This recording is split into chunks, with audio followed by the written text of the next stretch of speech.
Os nossos agradecimentos aos componentes deste painel.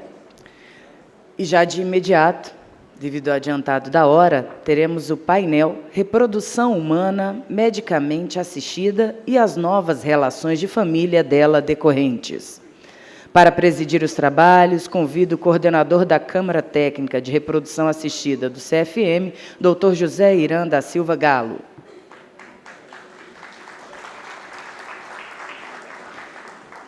E como moderador, o membro da Comissão de Direito Médico do CFM, Dr. Guilherme Tadeu de Medeiros Moura.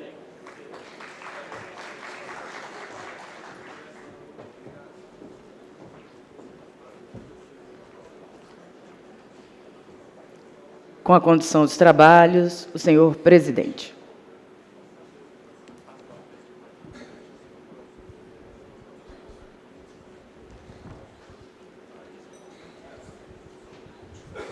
Boa tarde a todos. É uma honra em presidir esta mesa, do qual eu faço parte da reprodução assistida, que faz relevante serviço à sociedade brasileira, em especial às mulheres e aos casais homoafetivos. Eu convido para vir até a mesa doutora Cláudia Navarro Carvalho Lemos. Doutora Cláudia, ela é mestre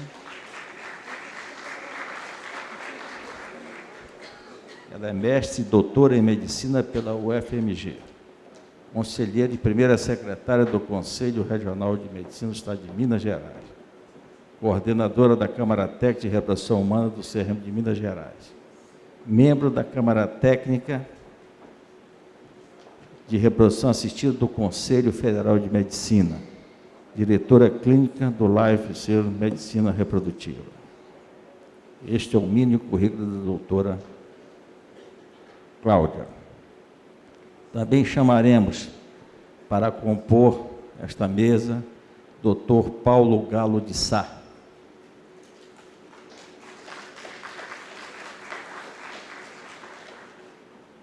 Dr. Paulo é graduado em Medicina pela Universidade do Estado do Rio de Janeiro, mestre em Medicina, Ginecologia pela Universidade Federal do Rio de Janeiro, professor assistente da Universidade do Estado do Rio de Janeiro, especialista em reprodução humana, chefe do setor de reprodução humana do Hospital Universitário Pedro Ernesto, UFRJ, diretor médico e sócio no Vida Centro de Fertilidade.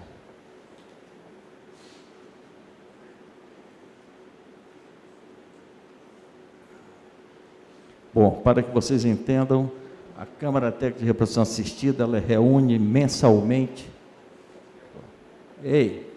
Faltou aqui o currículo da doutora Itome.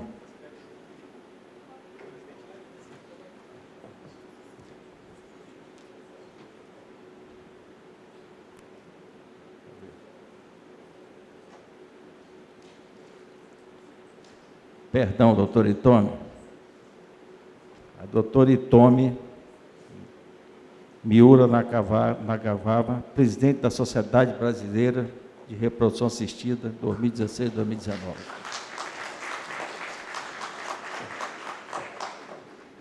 Diretora científica e responsável técnico pelo Gênesis, Centro de Assistência em Reprodução Humana. Membro do Núcleo de Reprodução Assistida, Câmara Técnica de Ginecologia do CFM. Membro da Comissão Nacional de Especializada Reprodução Humana da Federação Brasileira de Ginecologia e Obstetrícia FEBRAG. Eu passo a palavra, neste momento, ao Dr. Paulo.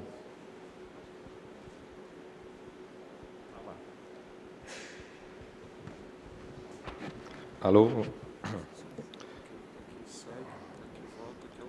O point. Tá, e o point não está funcionando. Ah, está funcionando assim. Vou pegar o sem fim, então.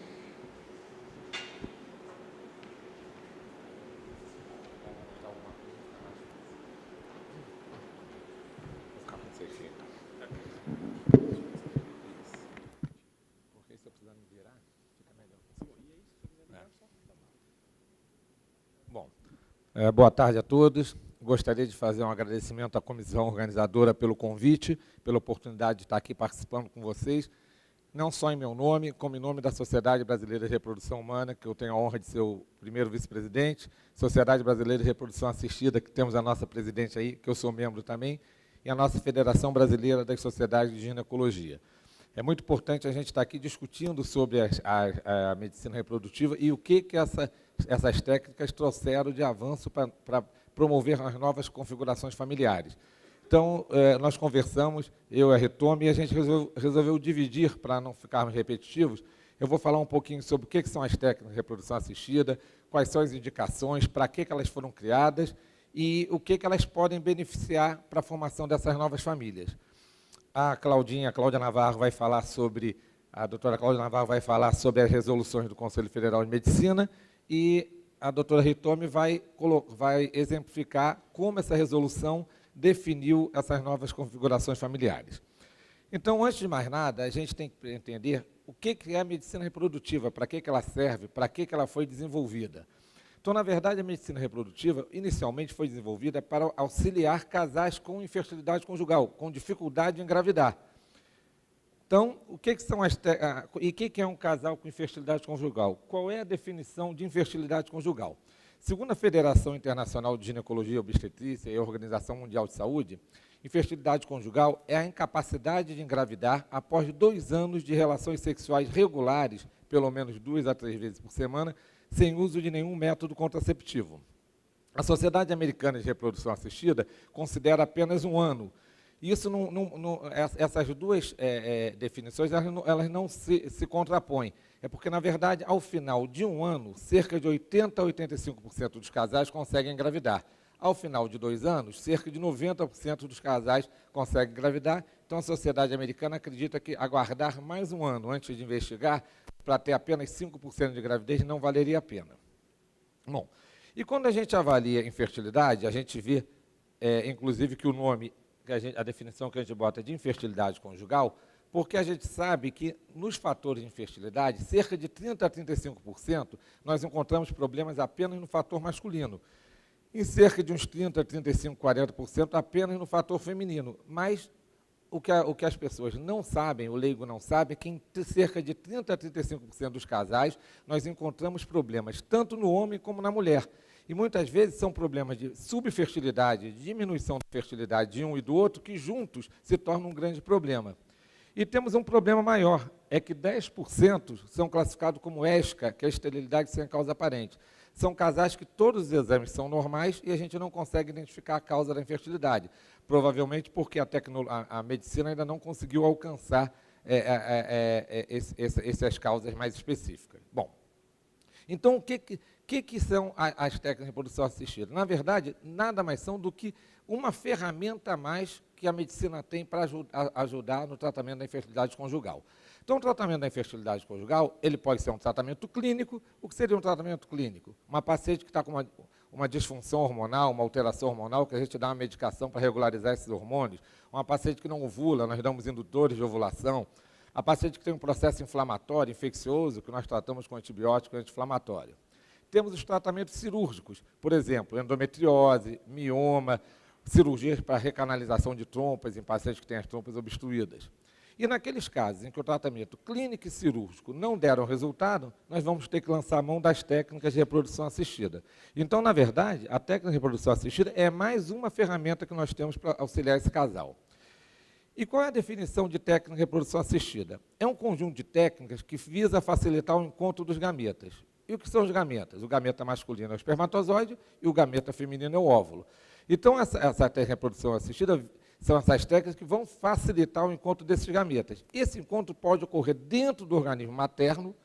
Quando esse encontro ocorre dentro das trompas, chama-se técnicas intracorpóreas. E quando esse encontro é feito fora das trompas, ou seja, a fertilização ocorre fora das trompas, são as chamadas técnicas extracorpóreas, que vulgarmente o leigo chama de bebê de proveta.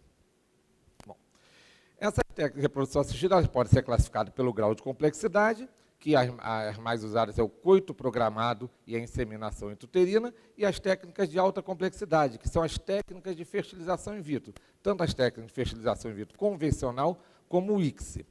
O que significa coito programado? No coito programado, o médico estimula a ovulação da mulher com algumas drogas, acompanha através de ultrassonografia seriada e, quando está próximo ao período da ovulação, orienta que esse casal tenha relação sexual em casa. Isso que é o coito programado. É uma técnica de baixa complexidade.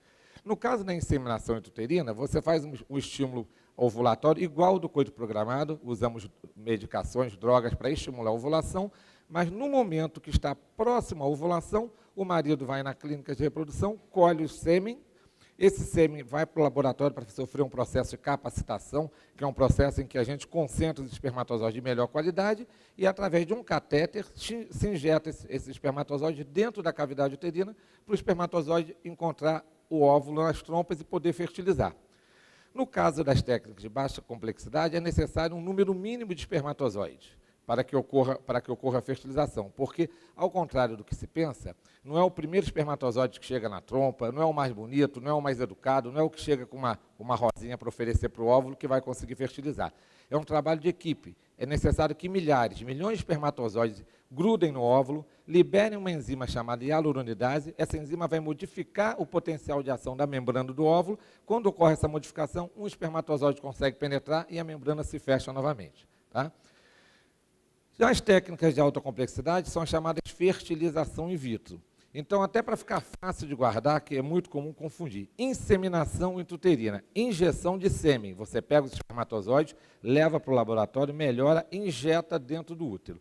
Fertilização in vitro. In vitro significa, o termo in vitro significa no laboratório. Então, é o bebê de proveta, é quando a fertilização ocorre no laboratório. Nesses casos, nós temos que pegar os espermatozoides, pegar os óvulos, levar para o laboratório, a fertilização ocorre no laboratório, o embriãozinho permanece em meio de cultivo na incubadora por alguns dias, e depois o que se transfere para dentro da cavidade do útero já é o embriãozinho. E existem dois tipos de técnica, a fertilização in vitro convencional e a injeção intracitoplasmática de espermatozoide, que é o ICSI. Bom, então, como eu falei para vocês, temos as técnicas intracorpóreas, que é o coito programado, e a inseminação intrauterina, que você melhora o sêmen no laboratório e injeta com catéter dentro da cavidade uterina.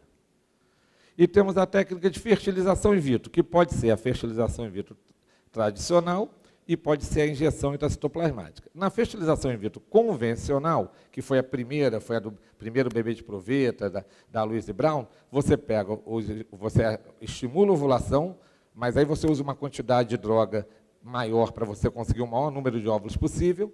Você pega esses óvulos, leva para o laboratório, você coloca numa plaquinha com meio de cultivo e deixa na incubadora para que esses espermatozoides se grudem no óvulo e consigam fazer a fertilização.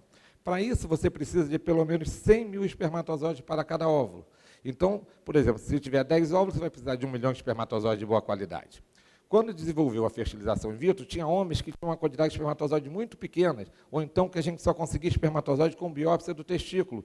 Então, eles não se beneficiavam da fertilização in vitro convencional. Então, foi desenvolvida a técnica de ICSI, que é a injeção intracitoplasmática de espermatozoide, na qual você injeta com uma agulha mais fina que o fio de cabelo, um espermatozoide em cada óvulo. Então, se eu tiver 10 óvulos, eu preciso de apenas 10 espermatozoides. Se eu tiver 5 óvulos, eu preciso de apenas 5 espermatozoides. Então, o ICSI foi uma evolução da FIV convencional para atender aqueles casais em que a qualidade do espermatozoide era muito ruim, que nós chamamos de fator masculino severo. Né? Então, a indicação da inseminação intrauterina, então, são os fatores masculinos, que pode ser fator masculino ejaculatório, quando o homem não consegue ejacular na vagina da mulher, ou por ejaculação precoce, retrógrada, ou por uma disfunção sexual que tem dificuldade de manter a ereção.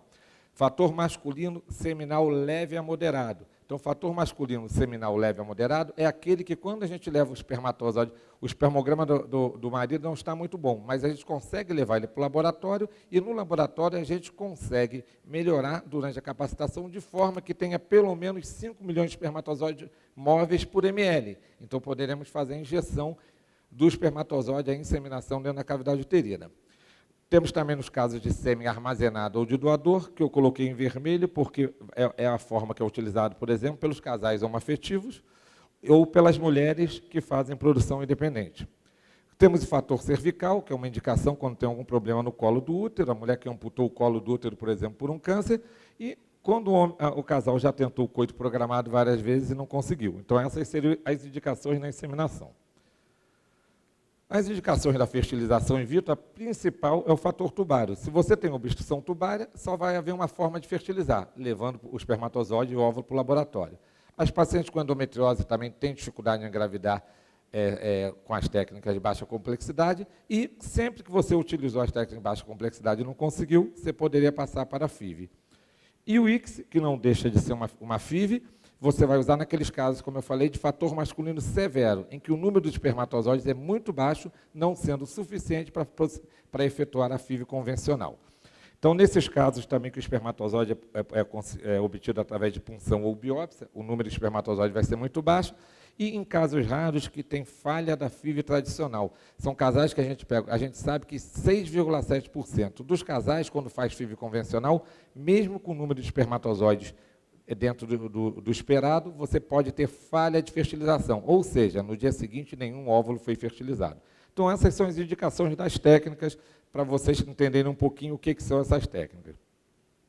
Então, a gente observou que, no final do século passado para cá, houve uma evolução muito grande, não só das técnicas de reprodução assistida, mas de toda a nossa sociedade, né? De como a nossa sociedade encara e toda essa evolução da nossa sociedade, principalmente a partir da pílula anticoncepcional. A partir da década de 60, com o advento da pílula anticoncepcional, a mulher pôde, pela primeira vez, separar a sua função sexual da sua função reprodutiva. Teve um lado bom, que ela pôde ingressar no mercado de trabalho e galgar novos espaços, porém, a mulher passou a retardar muito a gravidez, postergar a gravidez, e quanto maior a idade da mulher, mais difícil vai ser depois para engravidar. O primeiro bebê de proveta foi em 1978, foi na Inglaterra, Louise Brown, e no Brasil foi 6 anos depois, em 1984. Para vocês terem uma ideia como foi difícil naquela época ser aceito isso, o Robert Edwards só recebeu o prêmio Nobel em 2010. O sócio dele, o parceiro dele, já tinha até morrido, o Steptoe, e não recebeu esse prêmio Nobel, porque na época, em 1978, houve uma pressão muito grande da sociedade, principalmente da igreja, contra a técnica de reprodução assistida. Tá? Em 2002, ocorreu o nascimento do primeiro bebê oriundo de óvulo congelado, que já é uma outra evolução da técnica de reprodução assistida, congelamento de óvulos, espermatozoides e embriões. Isso vai ser muito importante também para as novas configurações familiares. Então, com essas técnicas, já falamos um pouquinho o que são as técnicas de reprodução assistida, para que elas foram criadas, e o que essas técnicas nos trouxeram de possibilidades novas. Primeiro, trouxe a possibilidade de doação de material genético, que isso é fundamental, por exemplo, para mulheres que querem fazer produção independente, ou para casais homoafetivos, é a doação de espermatozoide ou doação de óvulos. Teve também o diagnóstico genético pré-implantacional, que evita que você transfira embriões com doenças genéticas, evitando que essa doença familiar continue se perpetuando. A cessão temporária do útero, que também é chamado de útero de substituição, ou doação temporária de útero, que é vulgarmente chamado de útero de aluguel, né, barriga de aluguel, isso, que vulgarmente é chamado de barriga de aluguel, que é um termo que na reprodução assistida nós não usamos, porque no Brasil você não pode pagar a ninguém para te emprestar o útero. Então, o leigo chama normalmente de barriga de aluguel, nós chamamos de cessão temporária de útero, doação temporária de útero ou útero de substituição. Temos a criopreservação, que é o congelamento de gametas, espermatozoide de óvulos ou de embriões. E temos também a reprodução póstuma, que é a possibilidade de engravidar depois da morte, tanto da mulher, como do homem, como do próprio casal, como vocês vão ver posteriormente. E por que a gente está discutindo isso de resolução de CFM? É porque, apesar de, no Brasil, o primeiro bebê de proveta ter nascido em 1984, já dominamos a técnica desde essa época, até hoje nós não temos nenhuma legislação específica que regulamenta isso. Então, isso nos preocupava, a nossa Sociedade Brasileira de Reprodução Humana, que no 14º Congresso em São Paulo, em 1990, foi feita uma mesa redonda para discutir isso. Isso foi levado ao CFM e a primeira regulamentação do CFM ocorreu em 1992, através dessa resolução. De lá para cá, já tivemos mais 4 resoluções e de 2013 para cá, a cada 2 anos, o Conselho Federal de Medicina emite uma resolução para nortear, do ponto de vista ético, como as clínicas e os médicos que trabalham em reprodução humana devem agir com essas pacientes. Bom, então, para vocês entenderem, então, o que são essas... eu não vou falar das resoluções, eu vou falar o conceito de cada técnica que é utilizada na reprodução assistida, para vocês entenderem. A ovodoação ou óvulo doação é quando na técnica de reprodução assistida nós usamos um óvulo fornecido por uma mulher que é diferente daquela que vai receber esse óvulo ou o embrião oriundo desse óvulo. Tá? A primeira gravidez com óvulo doado ocorreu em 1983 e o primeiro nascimento em 1984. A ovodoação ou ovodoação tem indicações específicas. Por exemplo, de modo geral, em mulheres sem função ovariana. O que é uma insuficiência ovariana primária? É aquela mulher que nunca menstruou, o ovário dela nunca produziu hormônios, e pode ser associada a problemas genéticos ou não, mas o ovário dela não funciona. A insuficiência ovariana prematura é aquela mulher que tem menopausa precoce, que entra em menopausa antes dos 40 anos. E a menopausa normal é aquela que ocorre entre 45 e 55 anos. Então, uma mulher que o ovário não funciona e não produz óvulo, ela só vai poder engravidar através de óvulos doados. Tá? Tem algumas mulheres com função ovariana que também podem necessitar de ovodoação. Quando você tinha algumas doenças que poderiam ser transmitidas geneticamente, se usava muito óvulo doado. Hoje, com as técnicas de biópsia de embrião, que a gente faz estudo genético pré-implantacional, a gente pode separar os embriões com a doença dos embriões sem a doença e normalmente não usamos óvulo doado, só em casos muito específicos. Pacientes com falhas repetidas de FIV, que você faz embriões de má qualidade que não engravida, também pode usar óvulo doado. Mulheres com mais de 42, principalmente mais de 44 anos, para vocês terem uma ideia, a chance de engravidar numa fertilização in vitro aos 30 anos é 60%, aos 40 anos é só 20%, aos 42 anos é 10%, aos 43, 5%, e a partir dos 44 anos é menos de 1%. Então, a partir dessa idade, começa a ter indicação de usar óvulo de uma mulher mais jovem, que é a ovodoação. Tá? Bom, e a doação de esperma, a doação de sêmen, esperma doação, quando é que é usada? Fatores masculinos severos, quando tem azoospermia secretora. O que é a azoospermia secretora? É quando o homem não produz espermatozoide nenhum. Mesmo se você fizer biópsia ou punção do testículo, você não acha espermatozoide. Existe a azoospermia obstrutiva, que é quando o homem produz espermatozoide, mas não exterioriza por alguma obstrução do canal. Nesses casos, você pega espermatozoide com punção e biópsia. Mas quando a azoospermia é secretora, você pode precisar de sêmen doado. Você usa também naquele caso de sêmen muito alterados, que já tinham feito outras fertilizações in vitro anteriores e tinha falha de fertilização ou embriões muito ruins. Também pode ser usado em caso de algumas doenças genéticas que não possam ser detectadas pelo PGD, que é o diagnóstico genético pré-implantacional, que hoje até mudou de nome, é PGT, é teste genético pré-implantacional, e incompatibilidade RH com isoimunização prévia. São mulheres RH negativos, que o marido é RH positivo, ela já teve filho, já foi sensibilizada, ela produz anticorpos e ela poderia, se ela tiver um outro filho RH positivo, os anticorpos atacariam esse embrião, podendo até levar à morte desse embrião. Hoje, com as técnicas de diagnóstico genético pré-implantacional, a gente pode separar os embriões RH positivo dos negativos e transferir apenas o embrião RH negativo. E com relação às novas configurações familiares, a espermodoação é muito importante para aqueles casos de mulheres sem parceiro, quer seja um casal homoafetivo feminino, quer seja o que a gente chama vulgarmente de produção independente, que é aquela mulher que resolve ser mãe independente de ter um companheiro ou companheira. Né?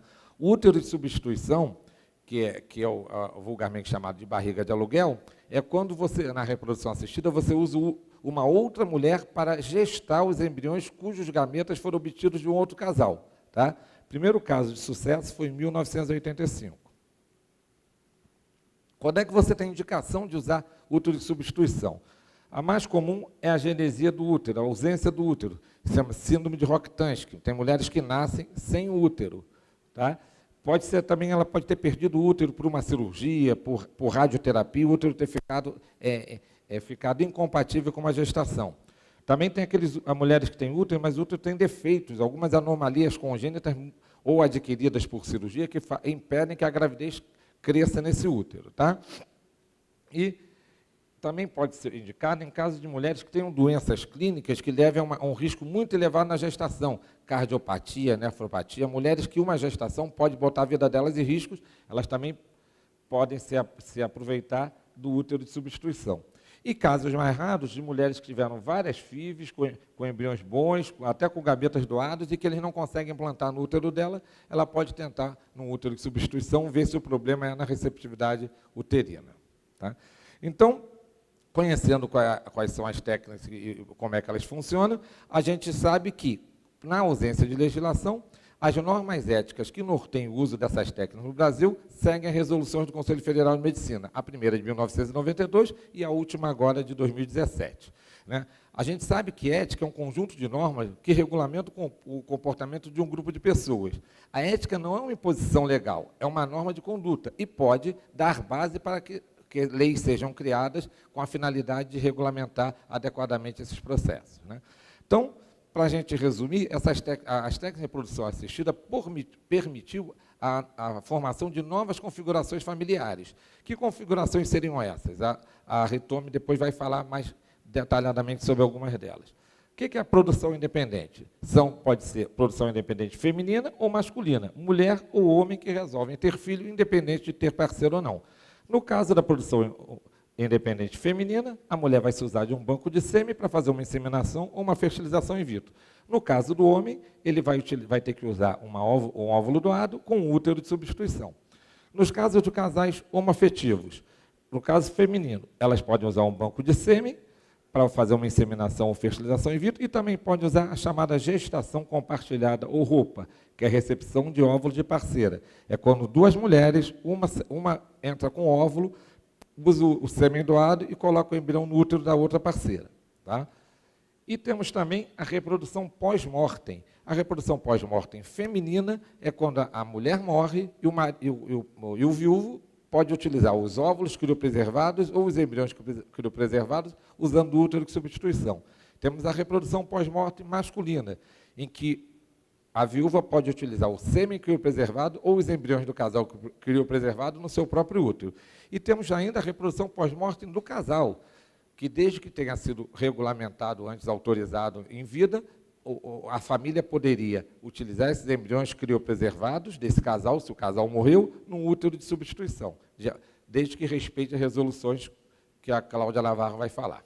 Então, quer dizer, com tudo isso que a reprodução assistida nos trouxe, todos esses benefícios, todos esses avanços, a gente sabe que com humildade, responsabilidade e competência, nós podemos aprofundar o sentido de humanidade, ajudando esses casais que desejam constituir suas famílias, independente das suas opções sexuais, e permitindo que eles consigam atingir o seu sonho, que muitas vezes é muito dolorido. Queria agradecer a todos pela oportunidade de estar aqui e ficar depois aberto para retirar qualquer dúvida. Muito obrigado a todos.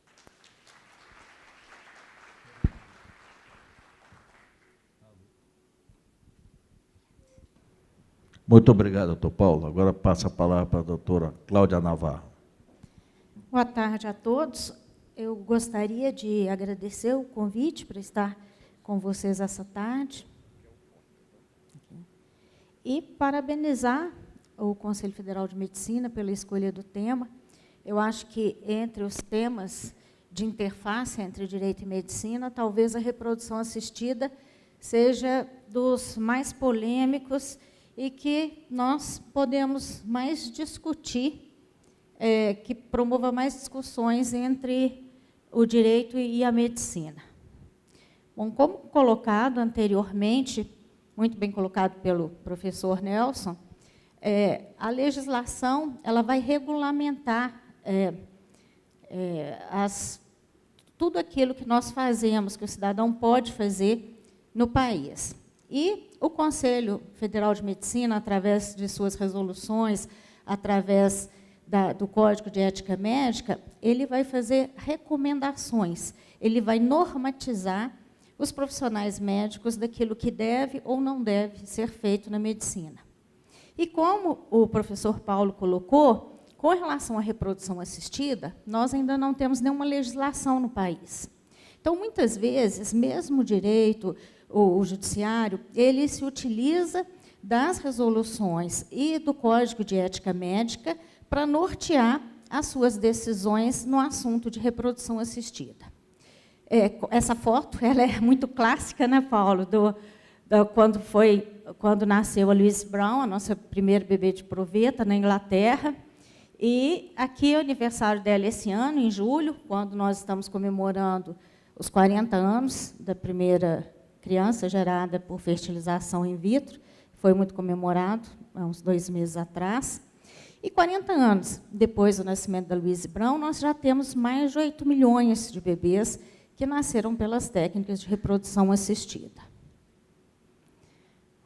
Aqui só alguns exemplos dos números de ciclos realizados em 2016 no mundo.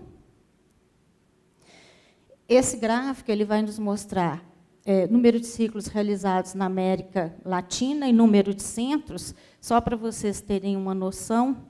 Aqui, em 1990, nós tínhamos apenas 19 centros de reprodução assistida na América Latina.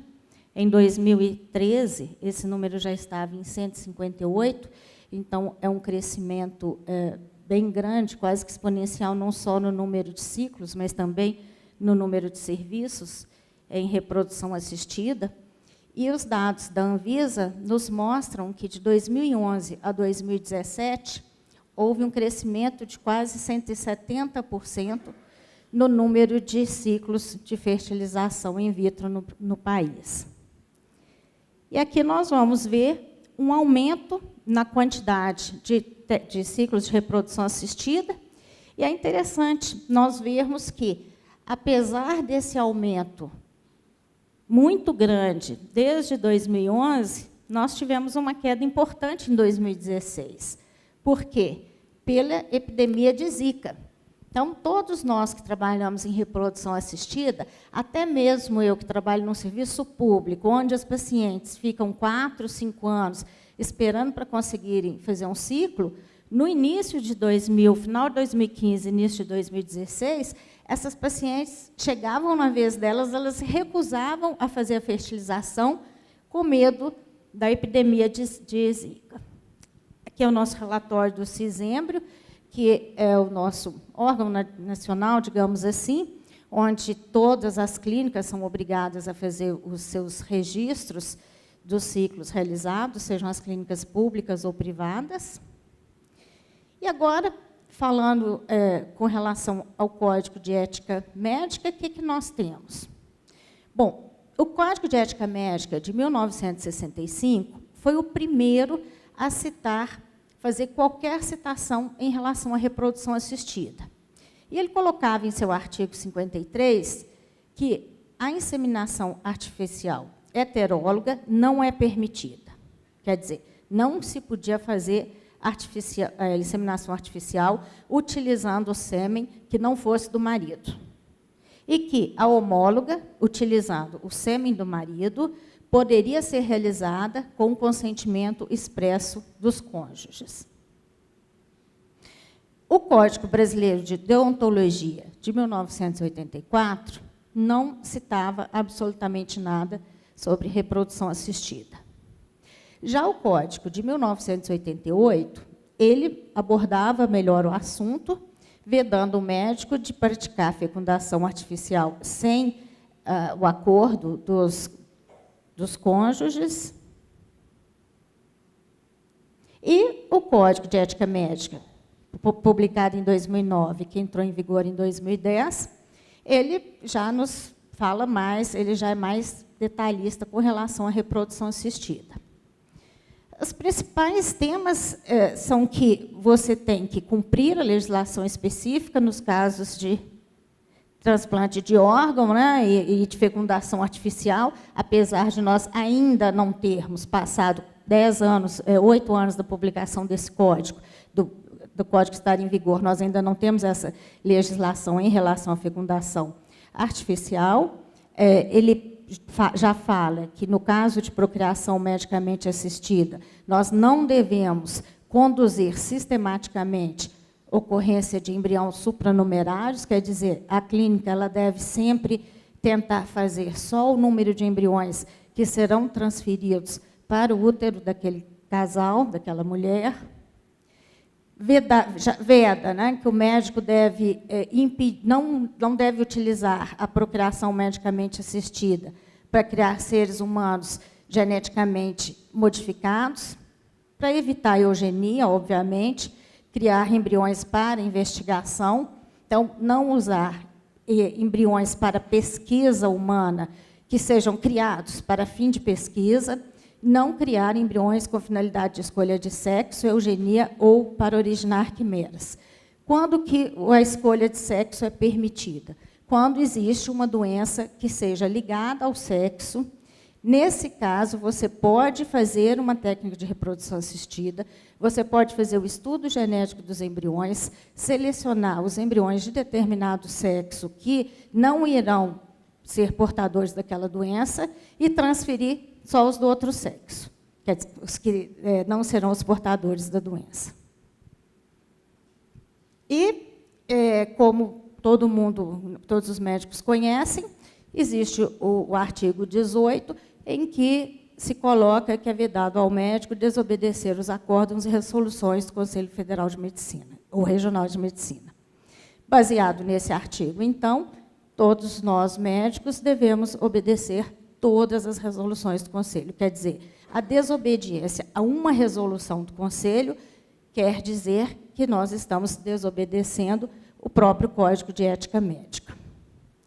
Como o Paulo colocou, a nossa primeira resolução era de 1992, e ela ficou 18 anos em vigência.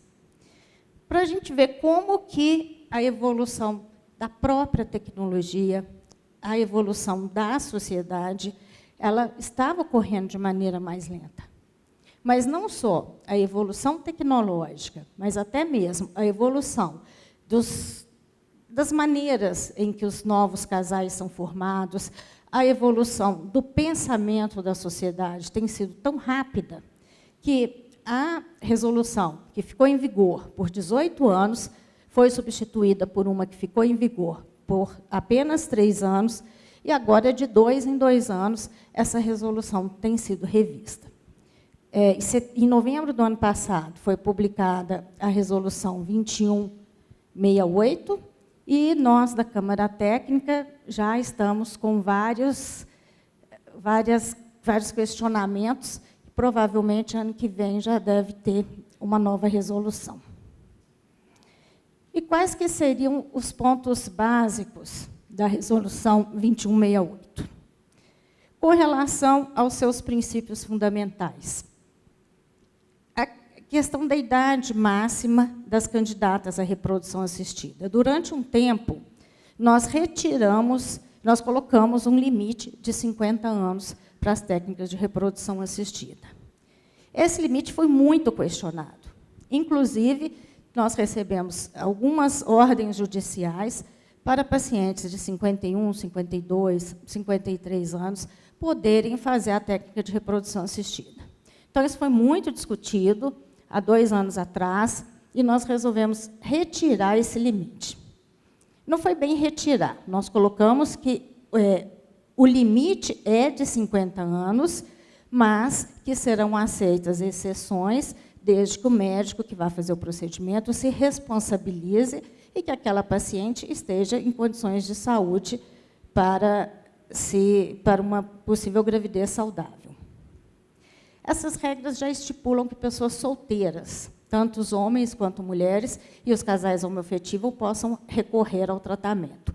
Antes, a resolução dizia que todos os casais capazes poderiam fazer o tratamento. Hoje, a resolução já coloca que todas as pessoas podem fazer o tratamento. A resolução passada já se referia a pessoas. Essa nova resolução, além de colocar pessoas, ainda acrescentou que é permitido o uso das técnicas de reprodução assistida para relacionamentos homoafetivos e pessoas solteiras, obviamente respeitando o direito de objeção de consciência pelo médico que irá fazer o procedimento. Possibilidade de congelamento de material germinativo. Com a cura do câncer cada vez maior, as chances de curas cada vez maiores, nós estamos preocupando com a qualidade de vida daquelas pacientes. Antes, nós víamos um paciente com câncer, a preocupação é, ele não vai morrer. Hoje, ele tem uma chance muito grande de sobrevida. Então, qual que é a preocupação? A qualidade de vida daquela mulher. E nós sabemos que os tratamentos para câncer, principalmente quimioterapia, diminuem muito a fertilidade daquelas pacientes, e dos homens também. Então, houve desenvolvimento das técnicas de congelamento de óvulos e de sêmen também, para garantir uma fertilidade futura para aquelas pessoas poderem programar a sua família. Então, essa preservação social e oncológica, ela já existe na nossa resolução. Prazo de descarte de embriões, que era de 5 anos, passou para 3, mas acho que esse tema ele é bem específico para quem trabalha com reprodução. Idade de doação também de gametas. A gestação compartilhada, eu acho que a doutora Hitomi vai abordar isso melhor. Número de embriões. A grande complicação da reprodução assistida é a gestação múltipla. Apesar de a gente achar lindo, chegar numa praça, ter 3 menininhas de vestidinho igual, cada uma de uma cor, é um risco muito grande para a mãe e para as crianças uma gestação múltipla. Aquela mãe tem um risco aumentado de um diabetes gestacional, de uma pré-eclâmpsia, de ter que parar no CTI, de ter um risco maior de morte. E as crianças, consequentemente, um risco maior de uma prematuridade, precisar de ficar tempos numa UTI neonatal, pegar infecção e ficarem com sequelas para o resto da vida. O CFM, então, entendeu que uma maneira de tentar diminuir a chance de uma gravidez múltipla seria limitar o número de embriões a serem transferidos para o útero das mulheres. E essa limitação deveria variar com a idade da paciente que iria doar o óvulo, no caso da mulher fazer com o seu próprio óvulo, a idade daquela própria paciente. Mas, no caso da doação de óvulo, a idade da mulher que doou o óvulo. Então, aquelas pacientes até 35 anos, nós podemos transferir no máximo 2 embriões, pacientes entre 36 e 39, até 3 embriões, e pacientes com 40 anos ou mais, o limite de 4 embriões. Redução de embriões também não é permitido. Então, hoje, com essa questão de se transferir menos embriões, nós não temos preocupado tanto com a questão de ter que reduzir embriões. Mas a redução de embrião ela é quase que um aborto, é proibida pelo nosso país também. Então, apesar de não existir uma legislação que trate especificamente desse assunto, a nossa resolução ela proíbe que se faça uma redução de embriões. O que seria isso?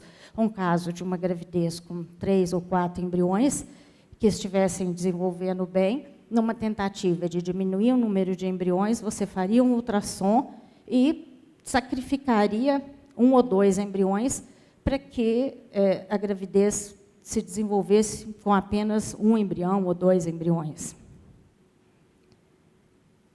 Características, como eu já tinha falado, seleciona embriões com características biológicas. Eu quero um filho que seja louro, tenha olho claro, meça 1,80 m e goste de jogar tênis. Então, assim, isso é uma eugenia. Daqui a pouco a gente vai querer uma raça pura, né?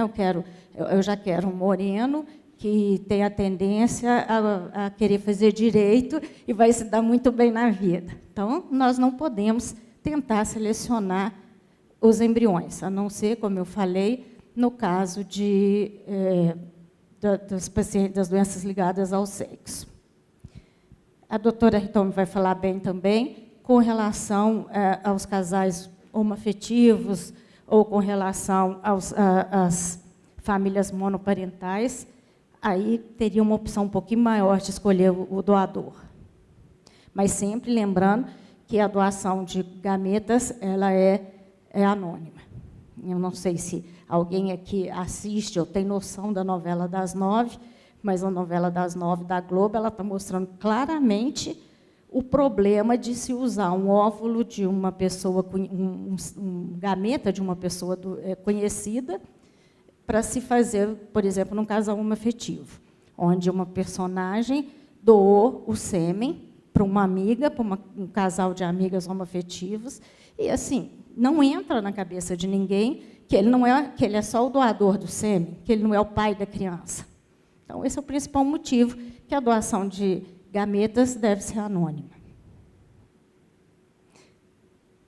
Existem pontos polêmicos. A doação ela não pode ter caráter lucrativo ou comercial, então isso torna extremamente difícil, principalmente a doação de óvulos. Aqui no Brasil, nós temos muito mais receptoras que doadoras.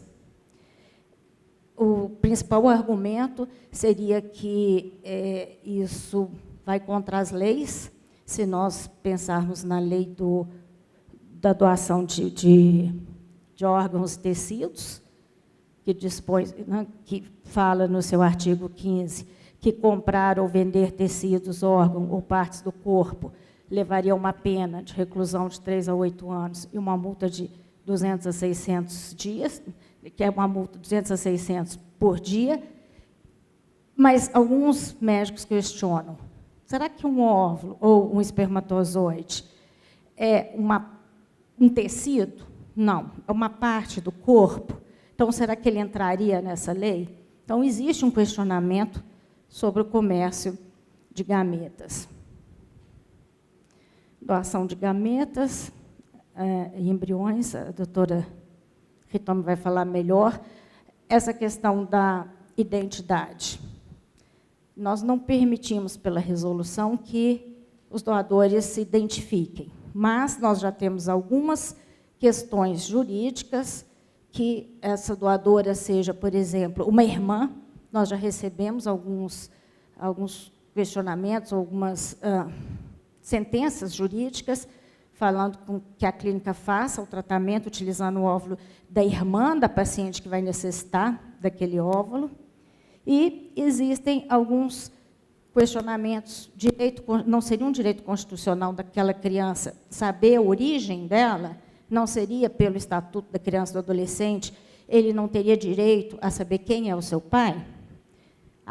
Tudo bem que pode existir uma família monoparental, mas não é um direito constitucional, não é um direito pelo ECA, ele saber quem é o seu pai, ele saber quem é a sua mãe? Isso seria um questionamento à doação anônima de gametas. E existem alguns pontos que talvez podem ser motivos de mudança, com relação a embriões excedentes, se eles já podem ser descartados, se todos têm que ser congelados. E gostaria, finalmente, de agradecer a oportunidade de participar da Câmara Técnica, que é brilhantemente coordenada pelo Dr. Galo. Aqui são os membros da nossa Câmara Técnica de Reprodução Assistida do CFM. Obrigada. Muito obrigado. Doutora Ritome. Boa tarde a todos. Então, com as primeiras palavras, eu gostaria de agradecer, citando o doutor de aulas, o honroso convite, né, e poder trocar experiências, principalmente relacionadas a essa interface, que vai ser, com certeza, muito rica. Eu fui muito agraciada por falar, depois do Paulo Galo e da Cláudia, que nós vamos ter vários itens que podemos correr mais celeremente. Então, com relação à formação de novas famílias, essa é a declaração de conflito de interesse, que já foi citada pelo doutor Irã Galo. Nesses 40 anos, não vou repetir, mas aconteceram muitas coisas, muitas evoluções, e muitas vezes nós temos que, nos nossos consultórios, mesmo médicos, estarmos preparados para responder, porque a mídia eletrônica tem avançado muito. E muitos dos nossos pacientes, de muitas pessoas, chegam até nós para a segunda opinião, e não para efetivamente fazer sua primeira consulta. Eu vou tentar falar muito, não só sobre o procedimento, os processos da formação das novas famílias e como é que têm sido os novos modelos de famílias, mas, principalmente, compartilhar um pouco com os senhores o que é que nós temos de dilemas enfrentando no nosso dia a dia. São dilemas que envolvem não só a parte médica, a doutora Cláudia já falou dos riscos que podem representar para algumas pessoas, né, uma técnica de reprodução assistida com gestação múltipla, pacientes com faixas etárias muito avançadas, perfis psicológicos, não só para os casais que vêm com aquela expectativa de solucionar sua ausência involuntária de filhos, mas também as questões sociais, que advêm de avanços, né, sociais que nós temos vivido, aspectos éticos, que foram muito bem apresentados pela doutora Cláudia, e legais, que eu vou deixar para os senhores falarem depois. Nós vamos nos focar, então, nos novos modelos de família e dizer que, com a preservação, com a oportunidade de preservação de gametas, as evoluções no sentido de reconhecimento da união estável homoafetiva como entidade familiar, nós temos que, por exemplo, uma das questões, uma das possibilidades que a tecnologia de reprodução medicamente assistida abarcou é a possibilidade de mulheres, principalmente, cada vez em faixa etária mais avançada, poderem ser mães. Não, obviamente, dos seus próprios óvulos, mas que nós constantemente estamos sendo expostos, né, a dilemas. Até que ponto nós podemos limitar a idade desses pais? Qual é o direito de autonomia reprodutiva desses pais, né, num contexto de riscos médicos, tanto para a mãe, principalmente, e para os filhos, e também os aspectos psicológicos. Claro, considerando também a proteção, a prole, a proteção em relação até à orfandade precoce, porque uma mulher como essa indiana que teve filhos depois de 70 anos, ou pacientes que têm acima de 60 anos, se nós considerarmos a nossa vida média da nossa população, da mulher, a criança vai perder os pais, né?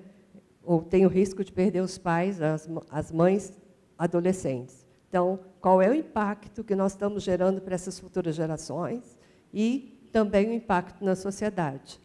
Aquele relacionamento que essas crianças, numa fase reprodutiva ideal, digamos assim, desses pais, essas crianças teriam a oportunidade de conviver com seus avós, com a aquisição de ricas experiências, nós estaríamos tolhendo essa oportunidade dessas crianças. Existe um mito que a gente tem tentado cada vez mais quebrar, que é o limite. Existe a idade biológica ideal para que a saúde reprodutiva seja exercida de forma plena, mas muitas pessoas ainda acham que congelando óvulos, congelando embriões, elas vão ter definitivamente a chance de ter bebês. E nós sabemos que apenas uma parcela é que vai conseguir realizar o sonho de completar essas famílias. Hoje, com a evolução social, quando nós tínhamos tradicionalmente uma família tradicional, né, heterossexual, com a evolução social e com a aceitação de vários modelos de família, a composição das famílias tem desde monoparentais, uniões homoafetivas. Isso tem feito com que, juntamente com as tecnologias, né, nós possamos ter, eu vou pular essa parte que a Cláudia já falou, nós vamos ter a possibilidade, e a Cláudia deixou para eu falar sobre gestação compartilhada, né, de mulheres que convivem em união estável homoafetiva, em que a possibilidade de uma mulher ser estimulada, conforme o doutor Paulo já explicou, ter seu óvulo coletado, o sêmen que elas podem selecionar em conjunto, que vem do banco de sêmen, né, de forma anônima, formar o embrião e a sua companheira engravidar. Muitos psicólogos têm defendido essa forma, né, de gestação compartilhada pelo fato de que a integração familiar seria mais completa, pelas duas pessoas, né, as duas mulheres, se sentirem como participantes dessa geração desse bebê. E, com isso, também existem atualmente a possibilidade das duas amamentarem, as duas terem licenças. Uma outra modalidade de família que a gente pode falar aqui é com a doação compartilhada ou com a doação de gametas. O doutor Paulo falou, uma doadora anônima, né, que, no caso da compartilhada, necessitaria do tratamento da fertilização in vitro por uma daquelas indicações, tanto dela quanto do marido ou dos dois. Ela seria estimulada, então haveria a coleta de óvulos. A partir do momento da coleta de óvulos, o laboratório separaria metade dessa reserva, desse pool de óvulos coletados para cada uma. Se número ímpar, a beneficiada com o número esse seria a doadora, e com isso, essa mulher teria seus embriões transferidos para o seu próprio útero. O embrião da receptora seria formado com esse óvulo da doadora e o sêmen do seu parceiro, e também, ou no mesmo ciclo, com compatibilização dos ciclos dessas duas mulheres, ou então, após congelamento desse embrião, em ciclo oportuno, a receptoria também teria a oportunidade de completar sua família.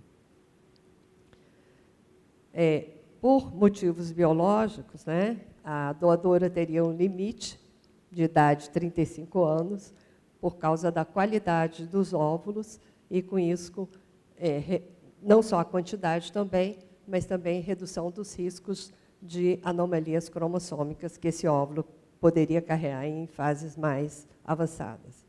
Muito tempo se ficou restrito à doação compartilhada apenas, e não uma doação universal, como está nessa resolução atual, porque um procedimento de estimulação ovariana, de captação de óvulos, não deixa de ser um procedimento invasivo. Mas, para isonomia dos sexos, que abriu-se essa doação para ser mais universal também para as mulheres, assim como é para os homens. Bom, esse slide já foi mostrado, né, uma parte dele, e hoje a geração de filhos, né, genéticos por casais homoafetivos, né, que há algum tempo atrás não seria possível, a tecnologia também propiciou, juntamente com a cessão temporária de útero, ou gestação de substituição, que, conforme o doutor Paulo já falou, não pode ser com nenhum benefício comercial vinculado a questões, né, financeiras. Se aqui, esses casais, um deles fornece o sêmen, uma doadora anônima fornece o óvulo, e esse embrião formado seria gestado por uma parente até 4º grau de um dos dois homoafetivos, né? Se fosse, por exemplo, no caso do Cristiano Ronaldo, né? Um pai com uma família monoparental, o que ele fez? Ele, que até o momento a gente não considerando só o homem e não ele em união homoafetiva, porque até agora a gente não tem essa evidência, mas ele fornecendo sêmen, uma doadora anônima forneceu o óvulo, o embrião formado foi transferido, se fosse no Brasil seria até parente de 4º grau, né? E, nesse caso, a possibilidade da família monoparental masculina também. No caso de uma mulher que, por alguma razão, nasceu sem útero, ou perdeu seu útero precocemente, pela mesma técnica de inseminação do óvulo da mulher com o sêmen do seu parceiro, poderia permitir que a mãe, como nesse caso, de um dos dois pudesse engravidar por eles. Então, na última resolução, o que foi mudado além dos colaterais, até 4º grau, o parentesco ascendente ou descendente, e entrar os descendentes. Então, a filha poderia gestar pela sua mãe ou a sobrinha pela sua tia. Aqui, já foi falado pela Cláudia, eu acho que, juridicamente, o que mudou, né, é mais a sobrinha ou a filha em relação à resolução anterior. Então, aqui é a documentação que deve ser feita, a Cláudia já passou alguns dados, a criopreservação de gametas, embriões e tecidos gonádicos, né? Também propiciou essa última formação de família, que seria a reprodução assistida pós-mortem, desde que o falecido, né, tenha dado previamente uma autorização específica a respeito do uso do material biológico criopreservado. Então, podendo ter bebês de gerações distintas com o mesmo material. E, por último, né, resumindo tudo também, um outro aspecto de famílias formadas por compatibilização de HLA, que é um estudo feito por biópsia embrionária, né, antes da implantação, em que a criança que vem do embrião compatível, ela vem para ajudar no tratamento ou curar alguém, o seu irmão, que esteja com a vida comprometida por causa de alguma doença ou com risco de morte. Então, eu tentei resumir, né, os novos modelos de família e, ajudados pelas duas brilhantes apresentações que me precederam, eu pude resumir bastante e deixar um tempo bastante bom para debate. Então, eu passo a palavra para o nosso coordenador. Bom, após as brilhantes exposições, eu queria só fazer uma complementação. Nós reunimos a nossa Câmara Técnica mensalmente. Todas as demandas que chegam ao Conselho Federal de Medicina, nós analisamos e aproveitamos ou não para implementar a próxima resolução. Conforme foi dito aqui, a resolução ela não recomenda, ela determina. E, como tal, o médico que descumprir os acordos emanados do Conselho Federal de Medicina, ele está espancando o artigo 18 do Código de Ética Médica. No Brasil, conforme foi dito, nós não temos lei que regulamenta a reprodução assistida. Nós só regulamentamos a parte ética, que o médico que descumprir, ele pode ser advertido, pode ser censurado, pode ser suspenso ou poderá ser cassado. Dito isso, os debates estão abertos. Nós já sabemos que estamos num tempo já bastante adiantado e pediríamos para quem quiser fazer algum questionamento, os expositores ficam à disposição. Boa tarde a todos. Parabenizo a toda a mesa, as palestras foram bem esclarecedoras. Eu sou Luísa Menezes, sou ginecologista obstetra e professora da Universidade de Pernambuco. E, junto ao Conselho, eu sou a corregedora adjunta do CREMEP. Bem, minha pergunta vai no sentido de uma falta que eu senti na fala dos três a respeito do cenário. Não seria uma nova família, mas um cenário diferente diante das sorodiscordâncias, em especial ao HIV. Quando a gente sabe que a melhor técnica, no cenário em que a mulher é soronegativa e o parceiro soropositivo, a técnica mais adequada, mesmo uma técnica simples, seria a inseminação artificial com lavado espermático e a detecção de carga viral indetectável. Todavia, a gente se depara com uma legislação da Anvisa de que toda essa manipulação de material deveria ser à parte, em laboratório à parte, não poderia ser congelado junto com outros materiais, né, de gametas em laboratório específico. E aí a gente entra numa discrepância, numa divergência de legislações. Eu gostaria de saber a opinião dos membros da mesa e se isso tem sido cogitado para ser inserido numa atualização das novas resoluções que estão por vir. Muito obrigada. Doutora Cláudia, doutor Itone. Bom, com relação a isso, realmente nunca foi discutido na Câmara Técnica. Na prática, no Hospital das Clínicas da UFMG, o que nós fazemos nós não temos o PCR. Então, nesses casos, nós ainda fazemos a ICSI, que é o que nos dá segurança. Mas nós fazemos a ICSI e, no dia que nós fazemos a ICSI em casais em que o marido é soro positivo, nós fazemos só o procedimento daquele casal. E nós, se tem algum material para ser congelado, embriões congelados, nós congelamos em bujões separados. Nós não congelamos junto com outros embriões, apesar da chance de contaminação ser mínima, nós congelamos separadamente. E na minha clínica também, nós fazemos dessa maneira. Mas existe uma tendência, não sei se o doutor Paulo e a doutora Hitomi concordam, existe uma tendência hoje crescente, talvez até de liberar o coito para esses pacientes, desde que a carga viral esteja muito baixa, e talvez fazendo uma profilaxia medicamentosa para a esposa, né? Então, eu acredito que vai caminhar para isso. Talvez até antes é mais fácil isso ser aprovado do que nós conseguirmos fazer um PCR num hospital público.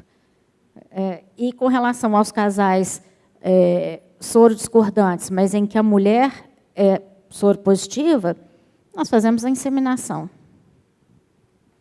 Doutor Hitomi. Desde o início desse ano, né, nós temos uma interface com a Anvisa, e não só os casais sorodiscordantes, mas também tem um outro ponto que a gente tem brigado muito com a Anvisa, porque o Zika vírus, a epidemia acabou, né? Cada exame de Zika vírus é R$200, e ainda existe obrigatoriedade. Então, nós temos tentado conversar com a Anvisa para derrubar essa resolução que não se justifica nesse momento mais, mesmo mundialmente, para fazer um exame de rotina. Com relação à sorodiscordância, colocando esse aspecto em novas famílias, realmente, a ICSI seria a mais segura, né? Apesar de que a gente sabe que o risco de aquisição de um dos parceiros de HIV vai pelo número de tentativas de atividade sexual e, portanto, número de tentativas de engravidar. Então, o que a Cláudia falou realmente pode ser uma tendência, né? Mas a técnica mais precisa seria o PCR negativo com a ICSI, e separando ou temporalmente, né, conforme a Cláudia explicou, um dia só para esses casais que têm a sorodiscordância, ou fazer num laboratório específico só para soropositivos. Doutor Paulo, vamos fazer um acordo, a cada 3 volta para a mesa. Aí depois vai ter o término pelo nosso moderador. Por favor. Boa tarde a todos. Parabenizo a mesa pela forma como conduziu o tema. Eu sou advogado em São José do Rio Preto, advogo com uma clínica de reprodução humana há uns 16, 18 anos. E acompanho os casais nos termos de consentimento, é responsabilidade minha aplicar o termo. E a gente nota constantemente o grande problema da mulher que necessita de óvulos, quando ela tem principalmente uma irmã mais jovem, né, com condições de doar. É um trauma, é uma violência, a gente entende, contra essa mulher. Eu queria saber da doutora Cláudia se há perspectivas para, um futuro próximo, haver uma autorização para não se necessitar de ingressar na justiça toda vez. Uma vez que a gente pode notar que, em tese, o casal homoafetivo feminino ela já é revelado, é uma doação, né? Então é isso, obrigado. Doutor Olímpio. Cláudia, Hitomi, o colega aí, Galo. É uma pergunta direta. Eu gostaria de ouvir a opinião de vocês, porque temos dificuldade de discutir no nosso meio a discriminação do aborto, enquanto, ao mesmo tempo, não temos dilemas éticos de determinar o descarte de embriões na reprodução assistida.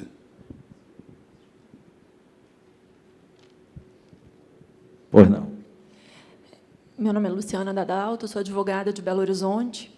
E a minha dúvida vai para a doutora Hitomi, quando ela fala da objeção de consciência nos procedimentos com casais homoafetivos e em pessoas solteiras.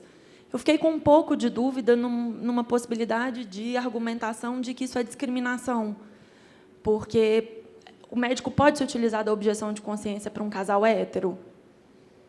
Porque, se ele não puder, fica estranho para mim, a princípio, falar que ele pode se utilizar num casal homo dentro de uma ideia de igualdade de tratamento. Obrigada. Ok. Doutora Hitomi.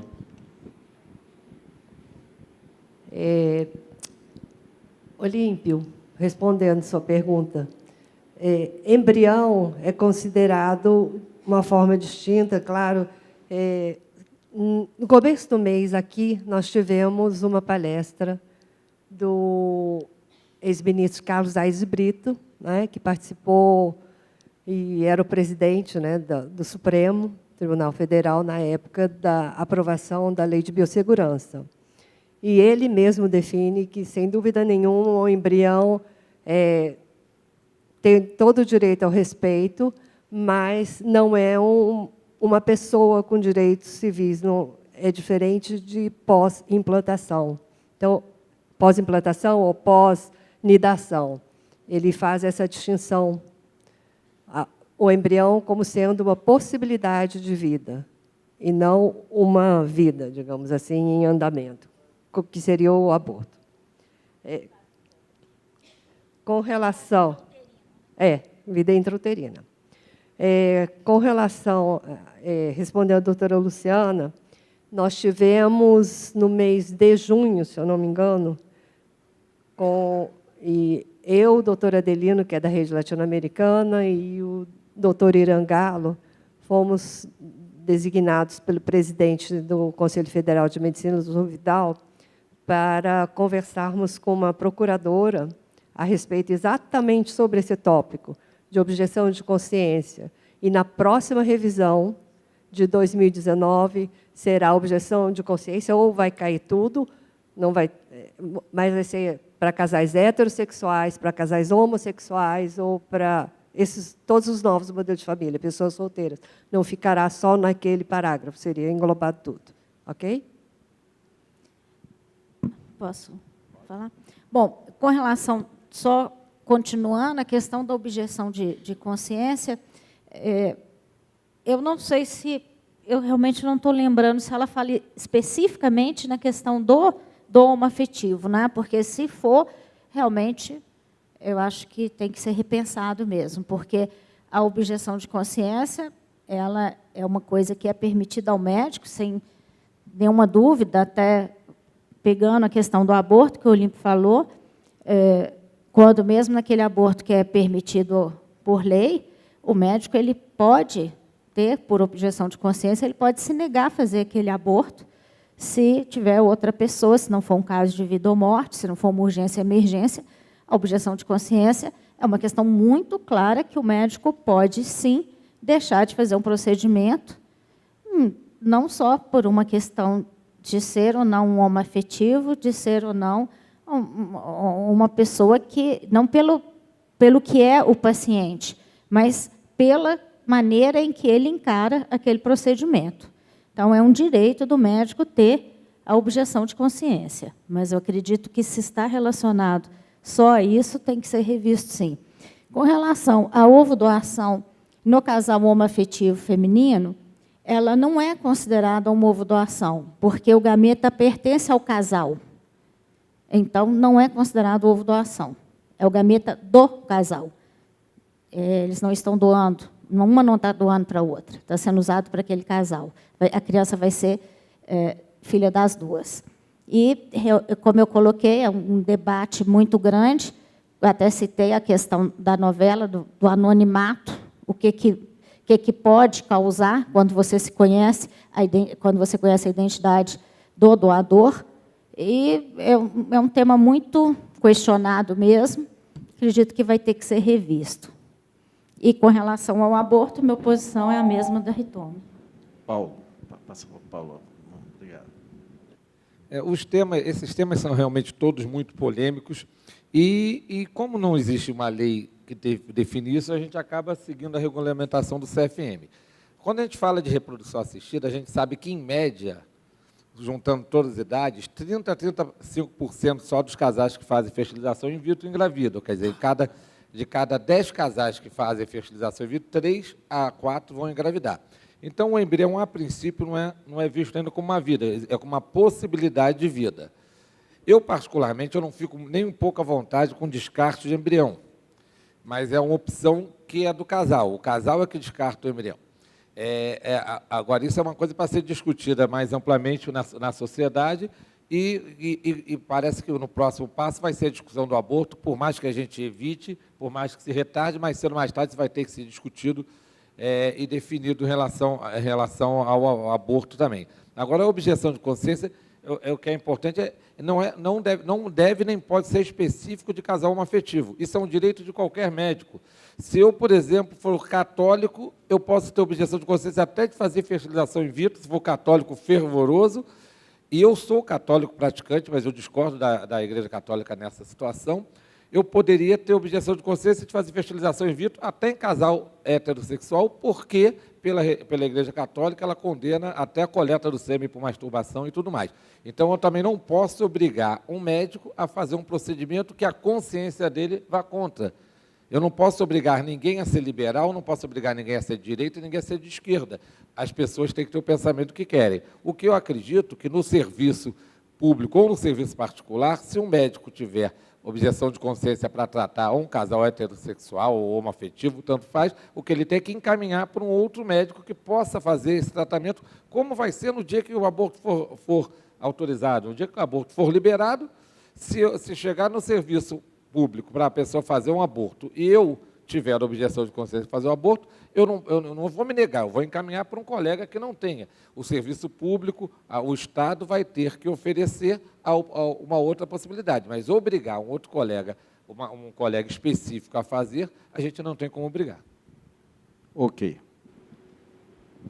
Boa tarde, meu nome é Marielle, sou advogada do Conselho Regional de Medicina de Mato Grosso. E o questionamento que eu faço aos doutores, principalmente aqueles que compõem a Câmara Técnica do CFM, diz respeito à imposição do anonimato na questão das doações, onde o doador e o receptor eles se conhecem, eles estão em plena capacidade civil, e o doador, principalmente, decide, ele não tem interesse em manter o sigilo da sua identidade. Considerando que esse sigilo ele visa principalmente resguardar, né, o doador de futuros questionamentos biológicos, eu gostaria de saber se, né, em casos concretos, onde o doador e o receptor estão na capacidade civil e eles desejam afastar o sigilo do anonimato, se isso seria possível, se isso já está sendo objeto de discussão nessa reformulação da nova resolução, considerando que o planejamento familiar ele é regido pelo princípio da liberdade e que eventual interferência do Estado nisso tem que ser feito por meio de lei. Então, esse é meu questionamento para vocês. Obrigada. Próximo. Boa tarde a todos. Meu nome é Júlio Marques. Eu gostaria de perguntar para a doutora Hitomi qual a importância do diagnóstico pré-implantacional para se verificar mutações do embrião, a exemplo da síndrome de Down, e qual a orientação ou decisão do médico sobre essa transferência do embrião. Palavra para a mesa.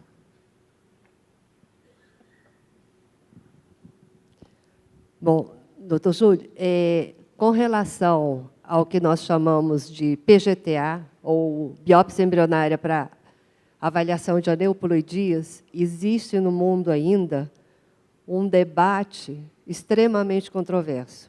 Da mesma quantidade de pessoas que têm a favor da biópsia embrionária, tem pessoas contra. Por quê? Porque existem margens ainda de erros do próprio exame.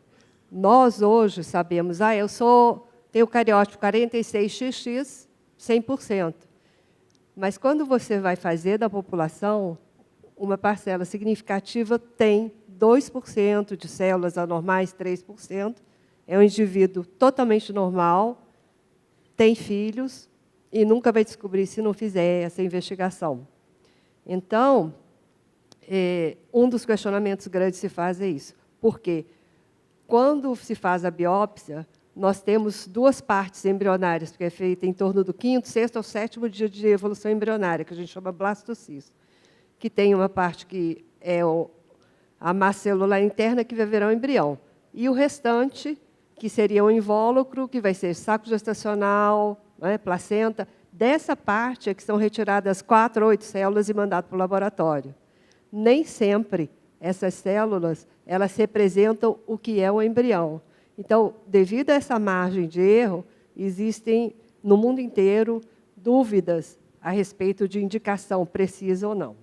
Okay? Tem trabalhos mostrando que embriões anormais pela biópsia, transferidos, podem nascer normais. Então, não é algo absoluto ainda. Okay? Mas o casal ele tem o poder, por meio do consentimento informado, dar a destinação dos embriões. Assim como a doutora Cláudia mostrou, depois de 3 anos, ele mantém os 3 anos, né? O que ele vai fazer, ele determina o que ele vai fazer com esses embriões, se ele não quiser manter. Vou doar para outro casal, vou deixar para a clínica. Né? Doutora Marielle, com relação ao anonimato, né? Lá no início, a primeira resolução, um dos debates que aconteceu é que talvez o nosso país, a nossa cultura, não é muito de doação, não é doação de órgãos, não é de doação de córnea e também não de doação de óvulos ou de gametas. Né? Tanto é que os nossos bancos de sêmen têm a oferta muito restrita. E o que tem acontecido, digamos, nos últimos meses, no último ano, é um aumento de procura de sêmen que vem de fora, de bancos internacionais, que tem a aprovação da Anvisa, tem todos os trâmites. E também tem começado a entrar bancos de óvulos da Argentina, da Europa, dos Estados Unidos. Tá? E isso faz com que a gente, de repente, tenha uma liberdade, num certo sentido, de conseguir, né, beneficiar mais famílias, porém, devido aos custos de manutenção, aos custos que os próprios doadores são submetidos, né, a fazer exames sorológicos para sífilis, AIDS, hepatites, né, a manutenção, a coleta. A Espanha, por exemplo, diz que não tem remuneração, porém, as pessoas que vão submeter a um tratamento, uma doação, elas têm uma reposição dos seus gastos de transporte, de alimentação. Né? Então, tem começado a surgir esse tipo de banco por causa da limitação que a gente tem de gametas na nossa população. Talvez, com essa abertura, as possibilidades, possam surgir novas ideias em relação à abertura de doadores. Pode ser que venha a ser um caminho irreversível com a evolução desses conceitos. Eu esqueci de responder ao advogado de Rio Preto, né, sobre a judicialização da doação de gametas em relação à irmã poder doar. Seria mais em relação a também pela falta de doadores, né, voluntários, pode ser que também caminhe nesse sentido, de abrir sem judicializar. Agora, o complicado é a relação familiar, em relação... Isso aí não vai partir mais para parte só médica, vai partir mais para a parte jurídica, como é que seria relacionamento de heranças, e etc, etc. Complementando o que a doutora Hitomi falou, com relação à identidade do doador, isso é muito discutido no CRM de Minas Gerais, porque grande parte dos nossos conselheiros entende que, como eu coloquei aqui na minha exposição, é um direito da criança conhecer as suas origens.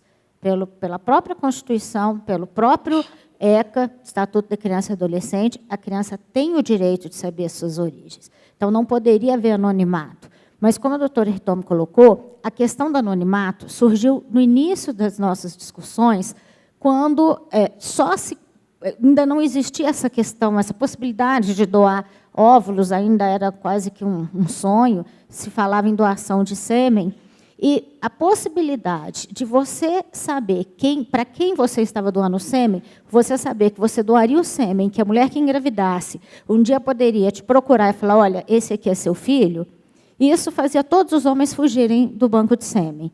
E isso é muito claro. Há 2 anos, mais ou menos, o Conselho Nacional de Justiça publicou um provimento onde seria, todos os casos em que houvesse doação de gametas, na hora do registro, era obrigado que se colocasse o nome do doador.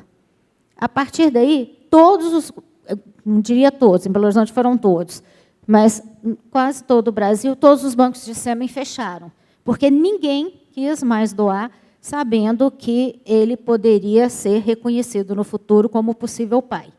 Exatamente, principalmente pela questão da herança. Agora, eu acho que existe uma grande diferença em você ser um doador e querer ser anônimo, ou você querer um óvulo da sua irmã, ou da sua prima, ou da sua amiga. Acredito que isso é um assunto que nós vamos ter que discutir muito, porque será que realmente não vai poder, quando os dois querem, quando o doador não quer o anonimato, será que ele não vai poder se identificar? Mas uma coisa tem que ficar clara. As clínicas, elas têm o registro do doador, inclusive com o material genético daquele doador. Então, é possível que, não se sabe, se daqui 15, 20 anos vier uma ordem judicial, nós não sabemos, mas alguém sabe quem que é aquele pai, alguém sabe quem que é aquela mãe, alguém sabe a origem daquele óvulo e alguém sabe a origem daquele espermatozoide. Com relação ao PGTA, eu não sei responder, porque eu me questiono muito. Isso é uma questão pessoal minha. Eu me questiono muito se não se pode interromper uma gestação de um embrião que tenha síndrome de Down. Será que fazer um PGTA para saber se o seu embrião tem síndrome de Down e não transferir aquele embrião porque ele tem síndrome de Down, que ética que está tendo nisso? Então, eu acho que isso é um ponto muito difícil para mim, eticamente, até moralmente, diria. Bom, com relação ao diagnóstico genético pré-implantacional, teste genético pré-implantacional, é importante a gente entender um pouco melhor para que ele se propõe. Ao contrário do que se pensa, não aumenta as chances de engravidar. Pelo contrário, pode até diminuir um pouco. O diagnóstico genético pré-implantacional tem a finalidade de reduzir o risco de ter um neném com aneuploidia numa faixa etária que essa aneuploidia seja mais comum. O que é aneuploidia? É um ser que tem um número alterado de cromossomos. Então, o homem normal é 46XY, a mulher 46XX. A aneuploidia mais comum é a síndrome de Down, mas tem síndrome de Down, Edward, Patal, Klinefelter, Turner. Algumas são compatíveis com a vida, outras geram crianças que vão viver pouco tempo e com sofrimento. E qual é o risco de uma mulher de um casal ter uma aneuploidia? Depende principalmente da idade da mulher. Aos 30 anos, o risco é mais ou menos 1 para 2.000. Aos 40 anos, é 1 para 200. Aos 42 anos, é 1 para 50. Aos 44 anos, já é 1 para 5. Então, é fácil a gente entender uma mulher com idade mais avançada que queira, antes de fazer uma fertilização in vitro, ter uma segurança maior. Agora, isso é um direito do casal, não obrigação. Então, no momento que você faz o diagnóstico pré-implantacional e tem o único embrião viável, é um embrião com síndrome de Down, Eu já tive paciente que quis transferir, é um direito dela. Ela vai ter o direito de transferir ou não. Agora, o que eu acho que é uma coisa que a gente vai ter que discutir muito é o destino desse embrião com síndrome de Down. Descartar, porque o Conselho Federal, a resolução, ela generaliza tudo. Embrião com alteração genética, não explica que é alteração genética. E tem alteração genética que são incompatíveis com a vida, tem outras que permitem o nascimento, mas com sofrimento e morte rápida, e outras que são compatíveis com vida, como síndrome de Turner, síndrome de Down. Agora, eu acho que fazer o diagnóstico e o casal decidir se deseja ou não engravidar é uma coisa. A outra coisa que eu acho que tem que ser discutida é, caso a mulher não queira transferir esse embrião e esse embrião fique criopreservado, ele pode ser descartado da mesma maneira que se descarta o embrião inviável? Isso que é uma coisa que a gente ainda vai ter que discutir no futuro através das nossas câmaras técnicas. Obrigado. Quer falar, Dona? Lembrando também para o advogado que falou de São José do Rio Preto, sobre como é que fica a situação medicamente falando, e eticamente falando, emocionalmente falando. São duas irmãs, por exemplo. A mais nova doou para a mais velha, ok? Essa mais nova solteira. A mais velha teve seus bebês, completou sua família, ótimo. Aí a mais nova se casa e não consegue engravidar. Como é que fica emocionalmente essa mulher olhando para os sobrinhos, achando que são seus filhos? Então, são questões que a gente tem que amadurecer muito para poder mudar alguns aspectos.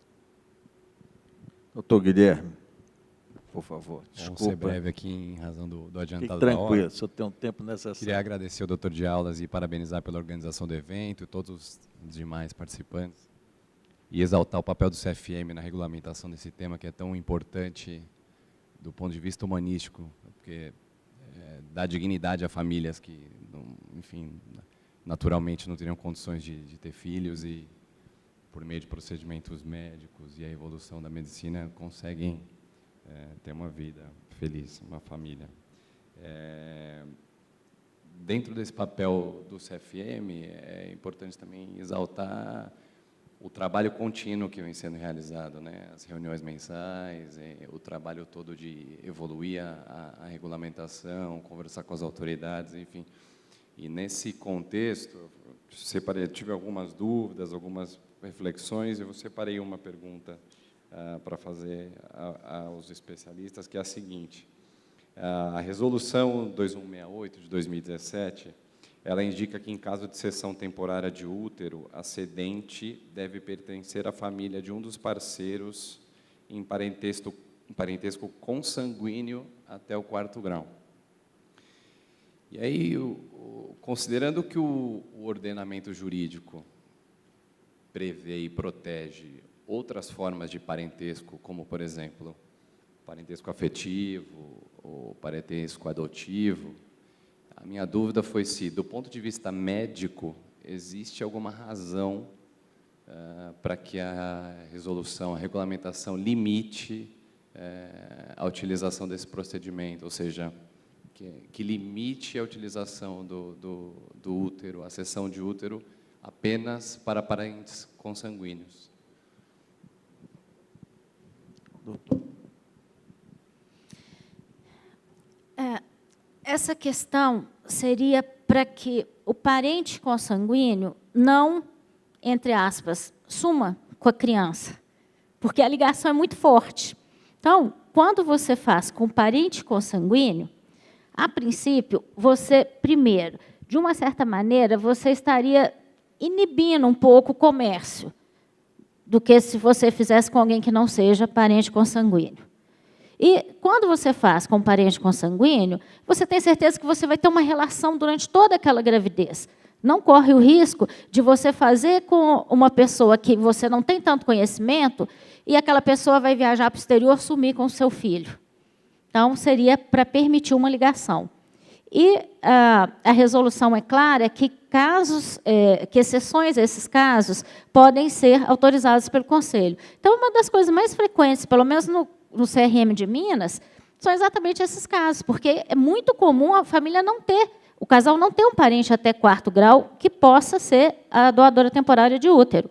Então, essa pessoa apresenta uma amiga, apresenta alguém afetivo, até uma concunhada, esse casal procura o CRM conversa, vê se realmente tem uma relação ali, leva aquilo para a plenária, é autorizado, não tem problema nenhum. Era isso que eu queria complementar. A doação temporária, a princípio, deve ser com parente de até 4º grau. Mas, caso não exista nenhum parente disponível, cada CRM de cada estado vai avaliar individualmente e normalmente libera. Tem algumas documentações necessárias, tem que ter um contrato firmado entre eles que não tem interesse financeiro, tem que ter um contrato de que que vai emprestar o útero vai ter assistência médica durante toda a gravidez e no pós-parto. Então, tem certas regulamentações específicas, mas eu nunca tive nenhum caso em que o CRM não autorizou uma pessoa não parente a ceder o útero, desde que haja necessidade de útero de substituição e não tenha nenhum parente até 4º grau que possa fazer esse papel. Alguma outra colocação, doutor Guilherme? Não. Alguém quer fazer alguma consideração para encerrar? Bom, nosso adiantado da hora.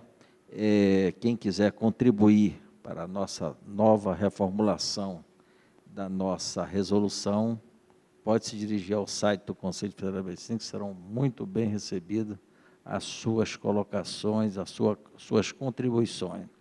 Eu quero agradecer à comissão desse fórum, o Mauro Brito, e o meu desembargador de aulas, que eu tenho um grande apreço. O doutor de aulas, ele contribui muito com a medicina brasileira. O doutor de aulas, ele vai receber o diploma de médico emérito pelo Conselho Federal de Medicina. Então, a todos, meu muito obrigado. Eu sei que já estamos adiantados na hora, e por entregar os certificados, e obrigado a todos por nos aturar até este momento.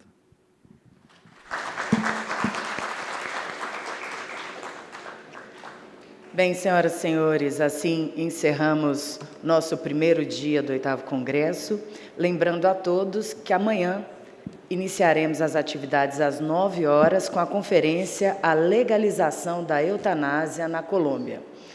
Tenham todos uma boa noite, bom descanso e até amanhã.